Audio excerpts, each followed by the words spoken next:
There is a trap on the PMP exam that costs more points than almost any other. It looks simple, so simple that most candidates do not even think about it. But on exam day, when a scenario throws a problem at you, the wrong instinct kicks in. You start planning a response when you should be acting, or you act when you should be planning. The trap is the difference between a risk and an issue, and once you internalize it, an entire category of exam questions becomes easy. In this video, I'll break down exactly what separates a risk from an issue, why the exam tests this so often, and a practice question that exposes the trap directly. Let's get into it. Risk and issue questions appear throughout the PMP exam, not just in risk management scenarios. They show up in stakeholder questions, in change control scenarios, in execution questions. Why? Because the correct action depends entirely on whether the situation is a risk or an issue. Treat a risk like an issue and you panic and overreact. Treat an issue like a risk and you plan instead of solving, and the problem gets worse. PMI tests this distinction in disguise. The scenario describes a situation. You have to recognize whether it has already happened or might happen. Get that right, and the correct answer is usually obvious. Get that wrong, and you pick a confidently wrong answer. Here is the distinction in one sentence. A risk lives in the future and may or may not happen. An issue lives in the present. It has already occurred. That sounds simple, but the exam is built to make it confusing. The scenario describes a tense situation, time pressure, stakeholders unhappy, something has gone wrong, or something is about to go wrong. The candidate sees the word risk and starts planning. The candidate sees the word problem and starts solving. Both are wrong if the word does not match reality. Read the scenario carefully. Has this already happened or might it happen? That single question determines whether you are looking at a risk or an issue, and the correct response flows from that recognition. Risks have three defining characteristics on the exam. They are uncertain. They may or may not happen.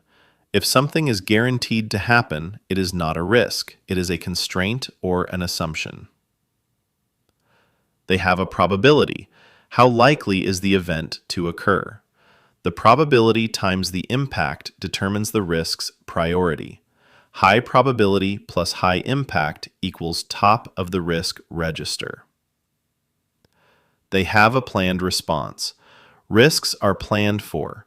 The response strategy, avoid, transfer, mitigate, or accept for threats. Exploit, share, enhance, or accept for opportunities is documented before the event occurs, not in reaction to it.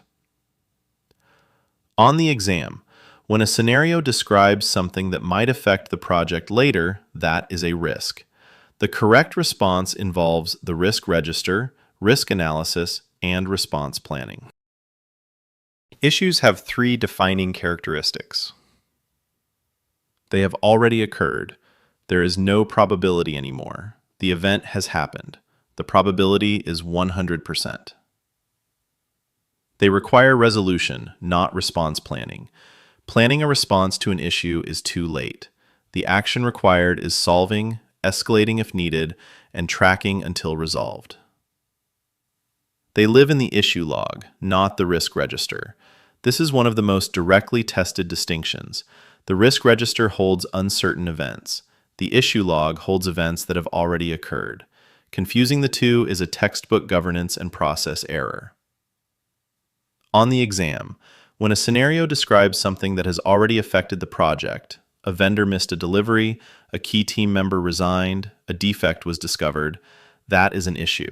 The correct response involves the issue log, immediate action, and resolution tracking. This diagram shows the relationship between risks and issues. A risk that materializes becomes an issue.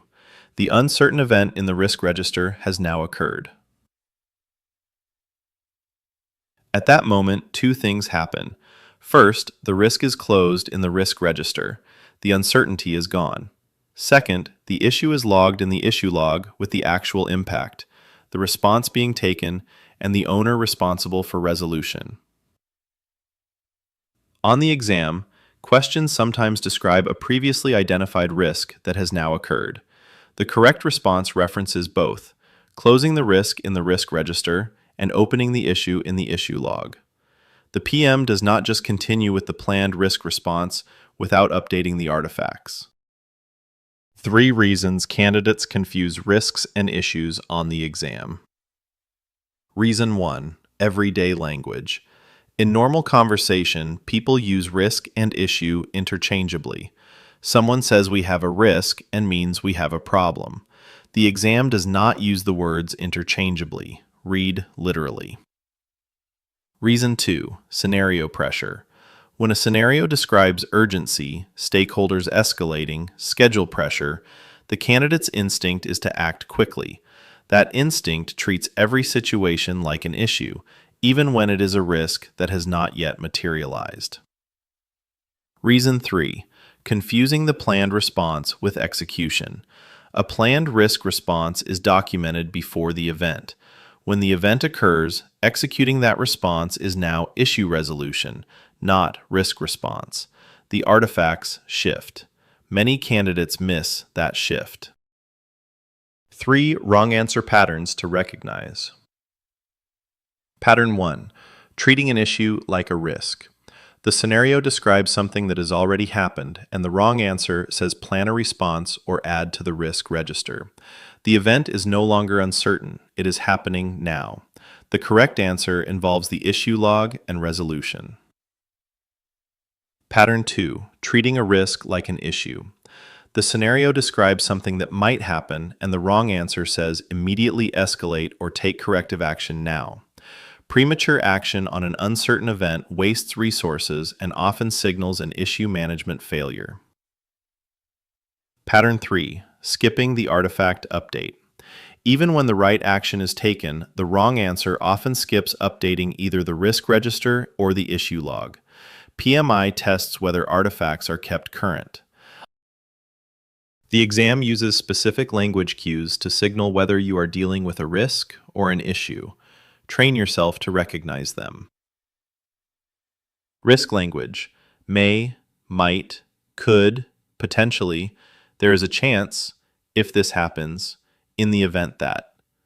These signal uncertainty about a future event. Apply risk thinking. Issue language: has occurred, is happening, the team has discovered, the vendor missed, the defect was found, the customer reports. These signal events that have already happened. Apply issue thinking. Hybrid language to watch for: trend toward, signs indicate, performance suggests. These describe a risk that has not yet materialized but is showing early indicators. Still a risk. The event has not occurred. Apply risk thinking, but escalate priority. 2 artifacts the exam tests directly. The risk register holds identified risks. Each risk has a probability, an impact rating, a response strategy, and an owner. The risk register is updated as new risks are identified and as existing risks change in probability or impact. The issue log holds active issues. Each issue has its actual impact, the resolution action being taken, an owner, and a status. The issue log is updated as issues are identified, acted on, and closed. On the exam, when an answer option says add to the risk register, check whether the event has actually occurred. If yes, it belongs in the issue log. When an answer says log as an issue, check whether the event has actually occurred. If no, it belongs in the risk register. Let's recap. Risk is a future uncertain event with a probability and a planned response. It lives in the risk register. Issue is a present actual event that has occurred and requires resolution. It lives in the issue log. When a risk materializes, it moves from the risk register to the issue log, and both artifacts are updated. The trap: confusing the 2 cost points across the exam, not just in risk management questions. Read the scenario carefully. Has it happened or might it happen? That single question unlocks the correct answer almost every time. Let's test the trap. Question. During project execution, the team discovers that a critical third-party software component the project depends on has just been deprecated by its vendor. The project's planned integration cannot proceed as designed. This vendor change was not identified during planning. What should the project manager do? Option A. Add the vendor deprecation to the risk register with a high probability rating and develop a response plan. Option B.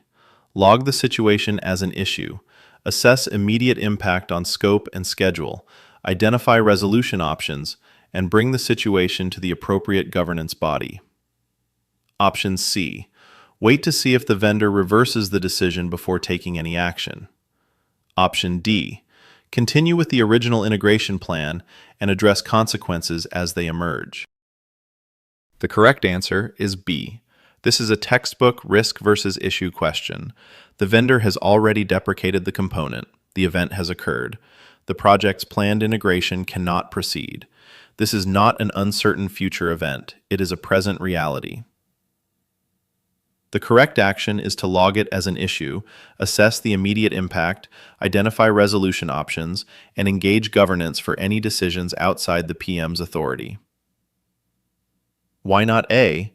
Adding the deprecation to the risk register treats a present event as if it were uncertain, the exact trap this question tests. The risk register is for uncertain future events, not current realities. Why not C? Waiting on an external vendor's decision without taking action is passive. The PM is responsible for managing the project despite external changes. Why not D? Continuing the original plan despite a known blocker is execution failure. B is correct because it recognizes the event as an issue and follows proper issue management. 3 takeaways from the risk versus issue trap. Read every scenario carefully. Has it happened or might it happen?